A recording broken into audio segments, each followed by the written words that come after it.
Ada seorang ulama namanya Ibrahim Al-Asom.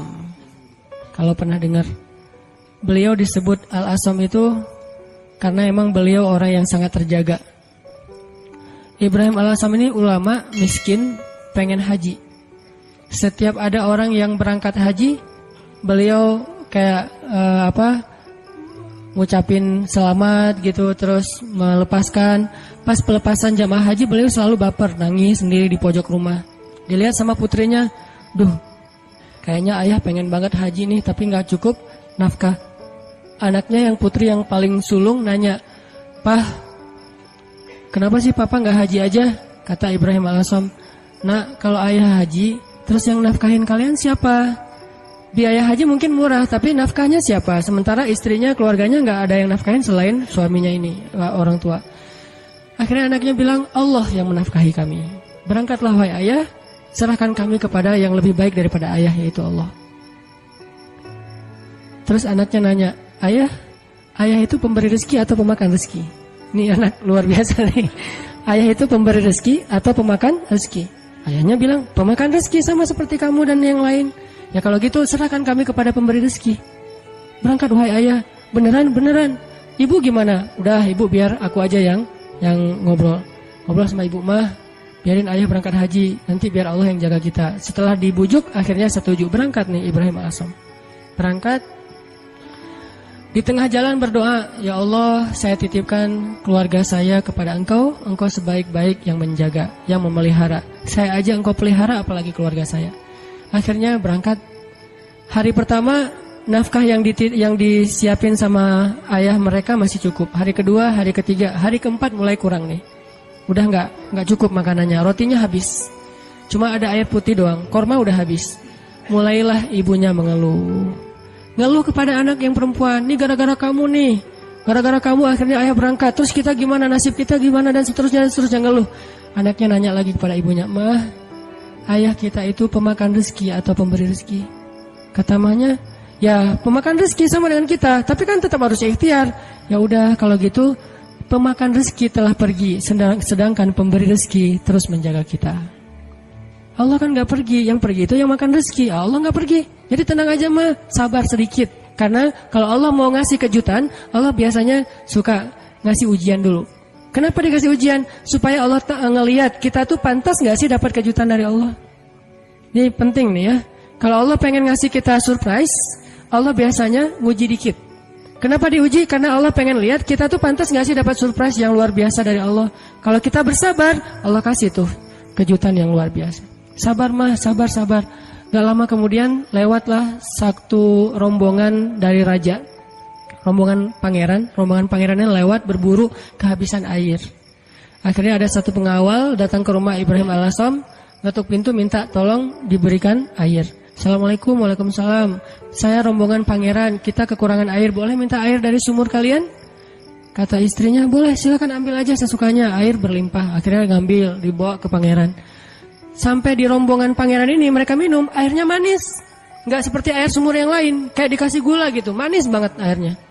"Ini air kok manis?" Akhirnya pangerannya heran, "Nih kamu dapat dari sumur mana sih kok airnya kok rasanya manis dan segar gitu?" Kayak es teh manis lah pokoknya ya. Akhirnya manis, segar, habis makan warung Padang kan es teh. Akhirnya mereka balik ke rumah itu, tanya, "Ini rumah siapa?" "Ini rumah Ibrahim Al-Asom." "Oh, Ibrahim Al-Asom selebgram itu gitu." Kan terkenal Ibrahim Al-Asom waktu itu jadi selebgram, semua orang tahu, tapi nggak tahu wajahnya, cuma tahu namanya, nama besar lah ya. "Oh, Ibrahim Al-Asom ulama besar itu ahli tasawuf." Ya, seperti yang orang-orang sering ngomong-ngomong. "Oh, kalau gitu kami merasa terhormat bisa minum air yang berkah dari rumahnya Ibrahim Al-Asom." "Wah, ibu kemana?" "Ibrahim Al-Asom lagi berangkat haji." "Apa yang kalian butuhkan?" "Allah yang mencukupkan segala kebutuhan kami." Kan harga diri ya, nggak mau mengemis. Akhirnya pangeran ini ngomong ke semua menteri, "Keluarkan semua barang-barang berharga kalian, serahkan kepada keluarga Ibrahim Al-Asom sebagai bentuk terima kasih karena udah nolong kita ngasih air." Akhirnya mereka ngasih emas segala macam berpeti-peti gitu, taruh di rumah Ibrahim Al-Asom dan mereka melanjutkan perjalanan. Setelah mereka pergi, anak perempuan ini bilang lagi, "Mah, ayah itu pemakan rezeki atau pemberi rezeki?" "Wah, pemakan rezeki, Allah yang..." Semangat sekarang. Mamanya udah semakin yakin. Ayahnya pulang, harta itu belum habis. Selama beberapa tahun mereka bisa makan tanpa harus bersusah payah. Nah ini artinya tingkat keyakinan kepada Allah itu setelah ikhtiar pastinya memberi kita kejutan-kejutan yang kita nggak pernah bisa ngebayangin. Nah dalam hidup kita kadang-kadang harus berani bertaruh karena Allah. Kan kita sering gambling karena manusia kan? Kita gambling ngutang ke satu perusahaan yang nanti bayarnya lebih mahal, lebih bertambah. Kita ngutang 10 juta, bayarnya jadi 13 juta. Kita gambling, ketutup lah. Orang saya nanti untungnya sekian-sekian. Gambling kan? Kenapa kita berani gambling kepada makhluk yang bahkan tidak ada niat baik untuk menolong kita? Tetapi kita tidak berani gambling kepada Allah yang bahkan berjanji pasti akan menolong kita selama kita di jalannya. Kenapa nggak berani gambling kepada Allah? Nikah tunggu mapan dulu. Kenapa nggak gambling aja? Nikah nanti Allah mapankan. Bukankah janji Allah gitu? Kalau mereka fakir, kalau mereka fukoro, kalau mereka nggak punya makan, Allah yang akan memberi makan. Kan beres. Jadi datang ke calon mertua, Pak, saya pengen melamar anak Bapak. Udah punya kerja apa? Belum, Pak. Terus gimana memberi makan anak saya? Allah yang memberikan makanan. Dan ngomongnya jangan ragu-ragu, yakin. Allah, Pak. Bapak mau saya sebutin hadis-hadisnya. Siapin aja buku hadisnya beberapa lembar ya. Silakan Bapak boleh dibaca-baca pas waktu senggang. Mungkin waktu itu nggak langsung diterima. Hidayah orang kan bertahap ya. Waktu itu minimal dia udah ngerti dulu. Hari seminggu kemudian setelah dia baca hadis-hadis, akhirnya dia nelpon untuk ngomong lagi, minta hadis yang lain. Tapi nggak nerima-nerima gitu. Cuma pengen belajar agama doang. Intinya teman-teman, yakin sama Allah. Bukan nunggu mapan baru nikah. Nikah Allah mapankan. Nunggu punya bekal baru berangkat ke luar negeri ke Mesir. Berangkat dulu, nanti Allah kasih bekal. Tuh itu yang sering saya jelasin. Yang kalau di YouTube kan namanya tuh gimana saya berangkat ke Mesir gak bawa bekal. Ikhtiar udah mentok. Dan mentok-mentoknya cuma dapat $1.000. Udah mentok banget tuh.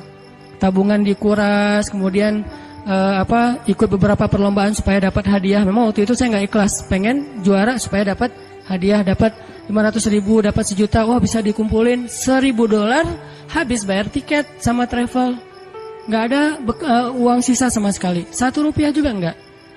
Kan ikhtiarnya udah mentok nih. Apakah doa pernah mentok? Doa itu nggak ada mentoknya, ada aja terus. Ya udah ya Allah, saya udah ikhtiar, dapatnya cuma $1.000. Sisanya pasti banyak, cuman ada di sisi Allah, bukan di sisi saya.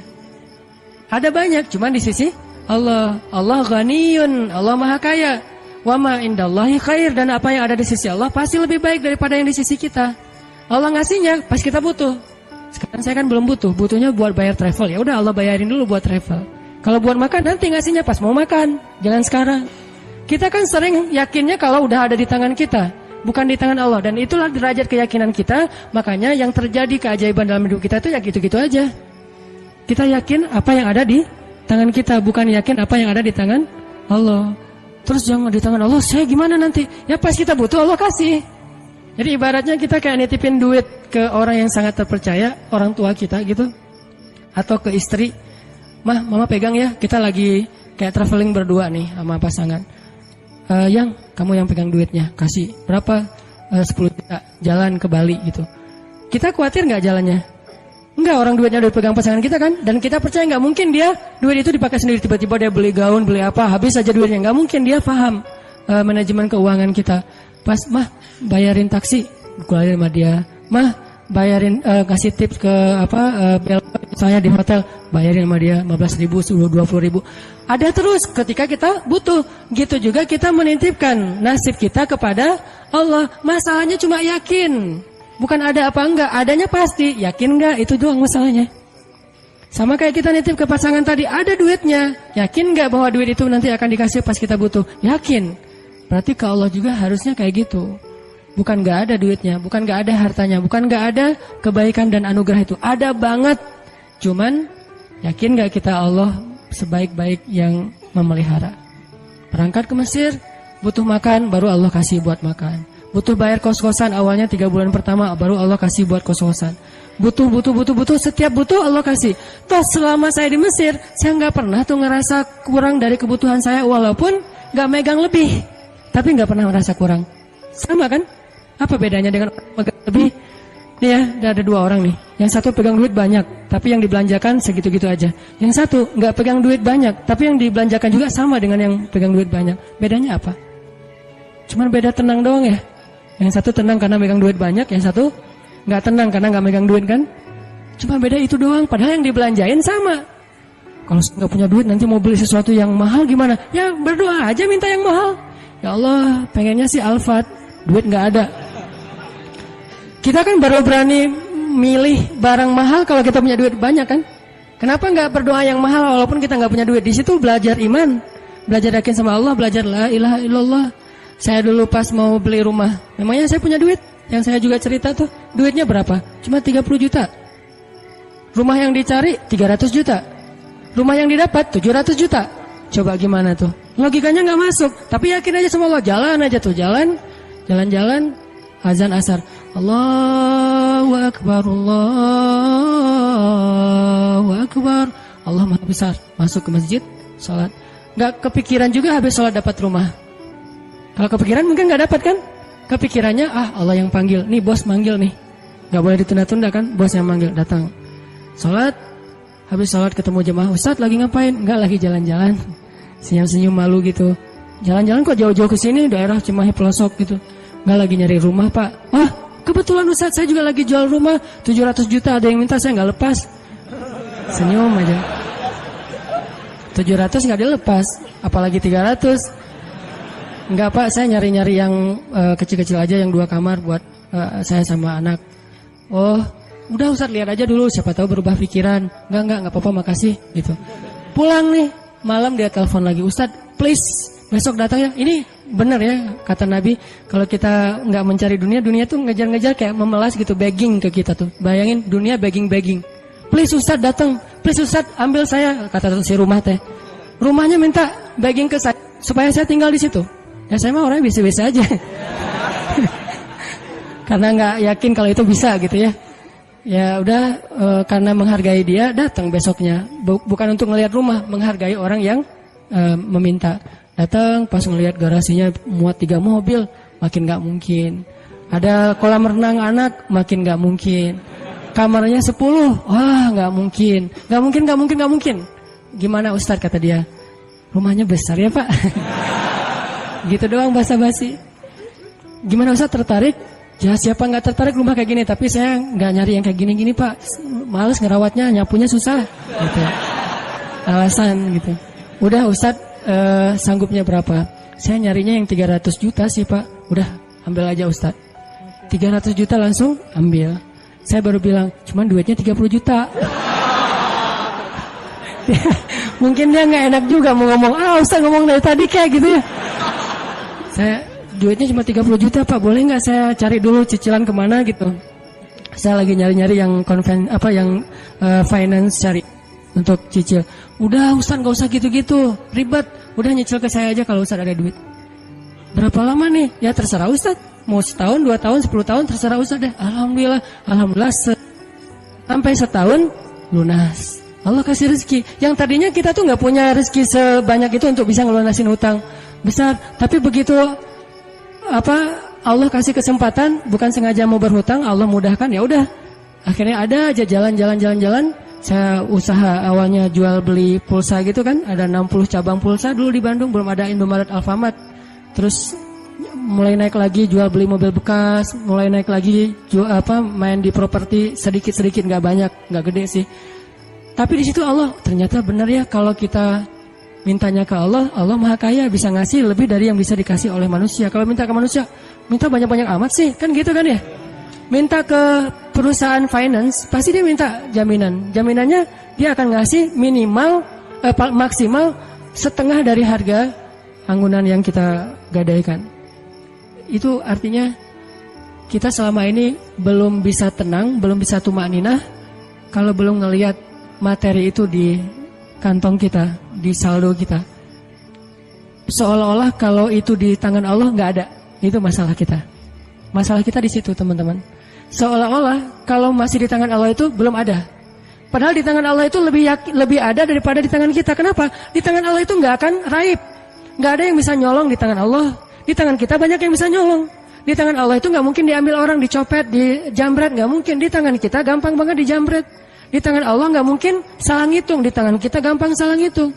Di tangan Allah nggak mungkin mubazir, sia-sia, salah penggunaan. Di tangan kita mungkin banget salah digunain. Akhirnya mubazir, sia-sia. Artinya apa yang di tangan Allah khair. Wa ma indallahi khair, benar-benar lebih baik. Cuman Allah kenapa nggak nunjukin fisiknya? Karena Allah nggak pengen kita melihat itu dengan mata kita. Allah pengen kita melihat itu dengan hati dan iman kita.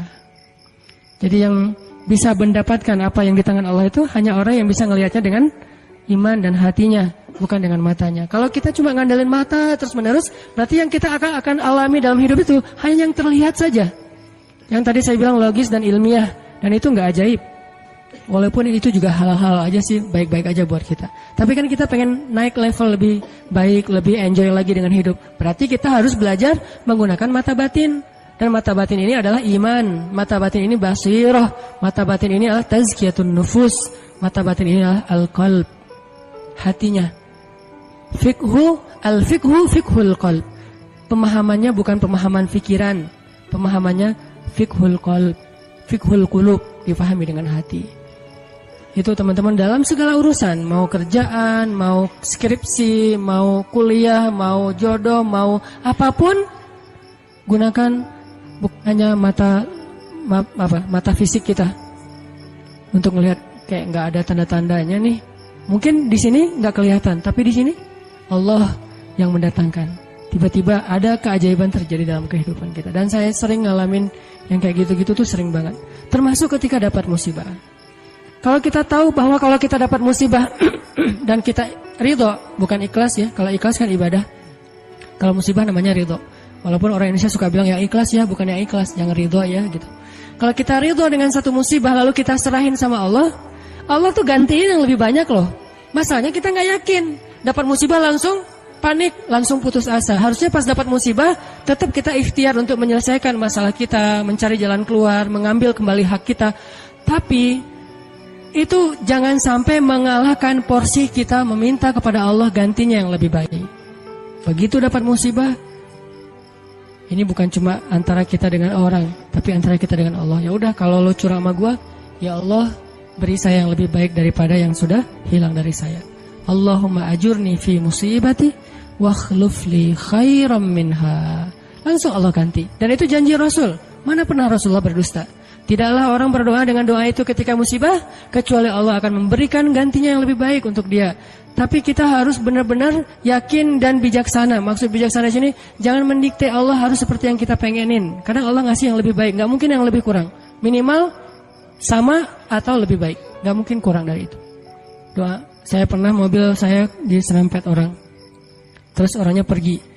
Saya ini ternyata untuk benerin mobil yang keserempet itu 1,5 juta. Langsung doa waktu itu juga, pas lagi kena musibah, jangan tunggu marah dulu beberapa hari baru doa. Saat itu juga, Allahumma ajurni fi musibati wa akhlif li khairam minha. Orangnya udah nggak ketahuan di mana, nggak bisa ngejar lagi. Tapi saya udah rugi 1,5 juta.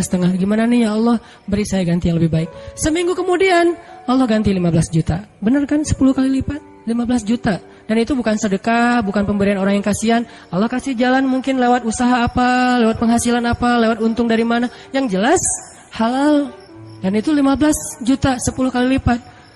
HP saya jatuh. HP waktu itu harga yang punya pertama harga 2 juta.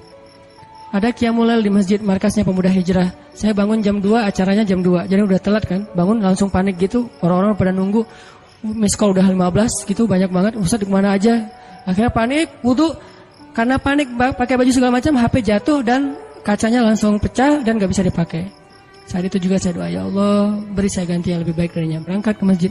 Paginya Allah ganti dengan Note 5 yang waktu itu harganya 10 juta. Gimana caranya? Allah punya banyak cara. Ada aja. Tiba-tiba ada usaha ini yang mungkin untung sedikit, dari sini ada apa, ada yang hadiah atau ada apa. Banyak banget subulana, jalan-jalan kami. Tinggal minta aja sama Allah. Sehingga kalau kita yakin dengan ini, begitu diputusin, kita adik kakak aja ya, gak apa-apa. Langsung nih. Kan dalam kondisi kayak gitu kayaknya kita lagi ngejos banget ya imannya. Doanya lagi khusyuk banget tuh. Sholat aja nangis-nangis kan. Padahal imam tuh belum baca ayat, kita udah nangis. Allahu Akbar. Takbirnya aja khusyuk, coba subhanallah itu. Kalau lagi diputusin emang gitu banget sih sholatnya. Pernah gak sih ngerasain? Gak pernah ya. Pokoknya waktu yang paling enak berdoa itu lagi habis diputusin, habis rugi. Pokoknya lagi banyak masalah tuh doanya enak banget tuh. Tilawah Al-Quran baru Alif Lam Mim udah nangis. Belum juga ayatnya la uqsimu biyaumil qiyamah tentang al-haqqah, enggak, bukan ayat-ayat kiamat. Alif Lam Mim doang. Atau nun nangis, nun doang nangis. Satu huruf gitu ya. Jadi dalam kondisi yang lagi sangat lemah, itu kondisi sebetulnya spiritual kita lagi sangat kuat. Jadi secara fisik atau secara emosi kita lagi lemah-lemahnya, di saat yang sama berarti spiritual kita lagi kuat-kuatnya. Gunakan kesempatan itu. Biasanya kalau emosinya lagi stabil, lagi nyaman, spiritualnya lemah. Seringnya tuh kayak gitu kan. Lagi gak ada masalah, lagi nyaman nih, semuanya kayaknya asik-asik aja. Kita doa juga, Rabbana atina fid dunya hasanah. Ada yang lebih parah, ya Allah samain aja deh dengan yang sebelah gitu kan. Saking malesnya berdoa, doa sholat juga bacanya yang standar-standar aja, al-ikhlas. Karena cuma itu yang ikhlas, yang lain gak ikhlas. Tapi begitu emosional kita lemah, di waktu yang sama, spiritual kita langsung kuat. Entah kayak gimana, itu mungkin fitrah manusia ya. Asal emosionalnya lemah, langsung kuat. Dan itu spontan kadang-kadang teman-teman. Saya dulu pernah tinggal di rumah kontrakan di sebelah,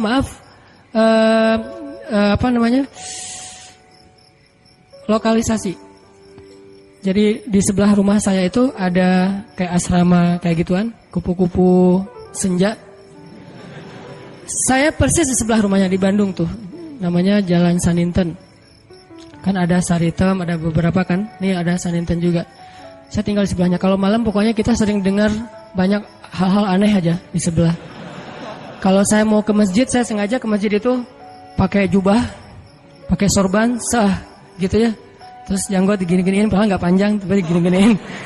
Jalan depan cewek-cewek itu sore kan orang mereka udah pada duduk, udah selesai dandan, udah wangi kan, duduk depan gang tuh. Saya jalan, Assalamualaikum, Waalaikumsalam. Lewat. Kadang-kadang kalau malam mereka nggak kenal saya lagi lewat pakai motor gitu, langsung disamperin, om gini. Saya tinggal di situ. Oh ya maaf om, saya balik panggilin. Suka dipanggil-panggil gitu.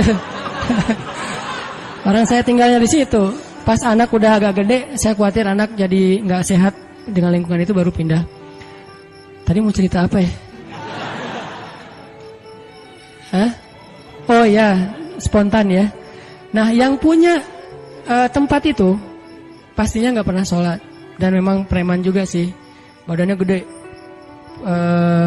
Kalau dengan saya mungkin 4 kali saya lah, gede banget pokoknya, gede banget orangnya, tinggi besar, dan nggak ada yang berani sama dia.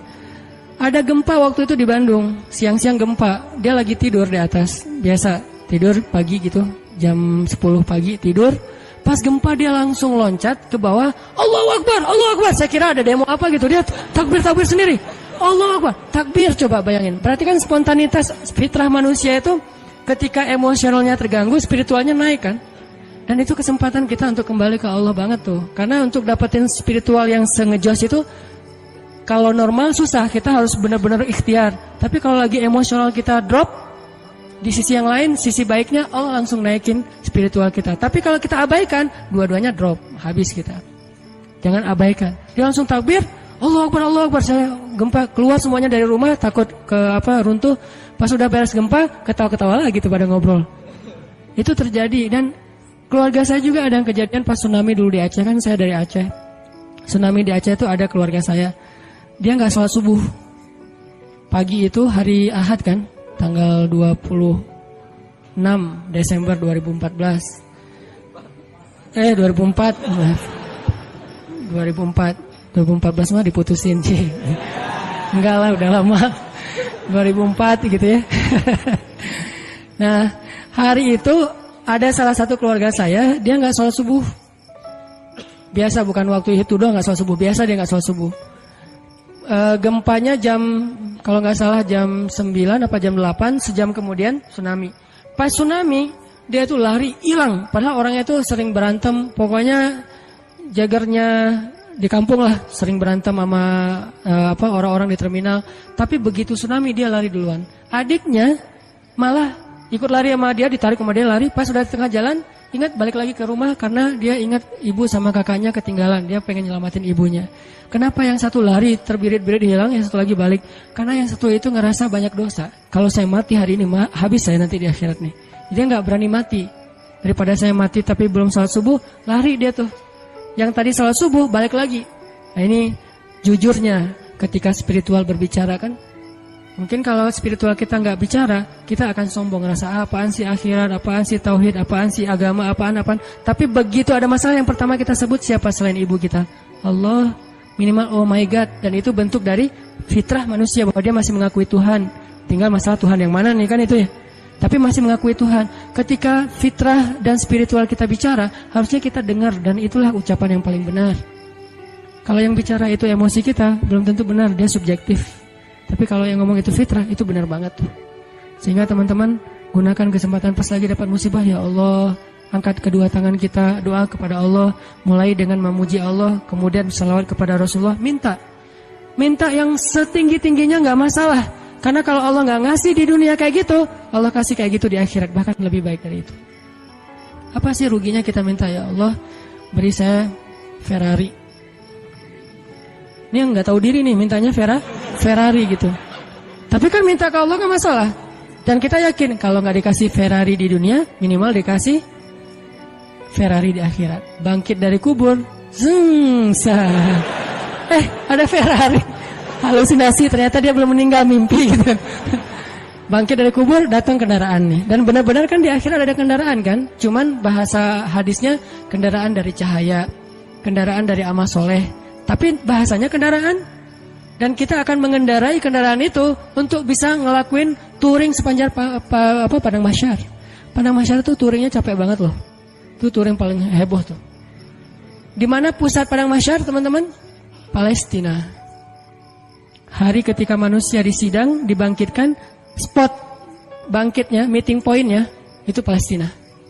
Makanya di dalam Al-Quran Allah menyebutkan Palestina itu dengan istilah Yauma yunadil munadi mim makanin qarib. Hari ketika malaikat memanggil manusia dari tempat yang dekat. Semua ulama tafsir sepakat tempat yang dekat itu artinya Palestina, Al-Quds. Siapa yang meninggalnya di Palestina, itu sebuah kebaikan yang luar biasa. Karena nanti dia akan bangkit lebih dulu dan akan dimudahkan hisabnya. Itulah keutamaan salah satunya meninggal di Palestina. Walaupun gak semuanya punya nasib yang sama. Tapi setidaknya manusia bangkit. Terus dari sini ke Palestina ngapain? Gimana jalannya? Mau jalan kaki? Dari Bekasi ke sini aja tadi berapa jam jalan kaki kan? Apalagi dari Sunda Kelapa ke Palestina. Itu jauh banget loh. Jalan kaki itu bisa bertahun-tahun sampai ke Palestina. Dan itu bumi yang sekarang. Sedangkan Padang Mahsyar ribuan kali lipat lebih besar daripada bumi sekarang. Dan bumi Padang Mahsyar itu belum ada sekarang. Nanti Allah jadikan lagi setelah kita bangkit.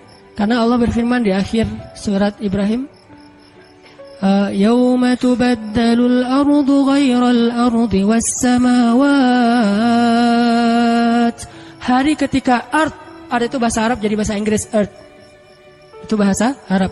Yauma tubaddalul ard ghairal ard was samawat. Hari ketika bumi yang lama diganti dengan bumi yang baru. Bumi yang lama namanya bumi yang sekarang, dunia, ardud dunia. Bumi yang baru namanya Ardul Mahsyar, Padang Mahsyar. Ukurannya miliaran kali lebih besar daripada bumi yang sekarang. Karena semua planet, bintang-bintang itu disatuin jadi satu bumi. Dan matahari cuma jadi satu dan dekat banget.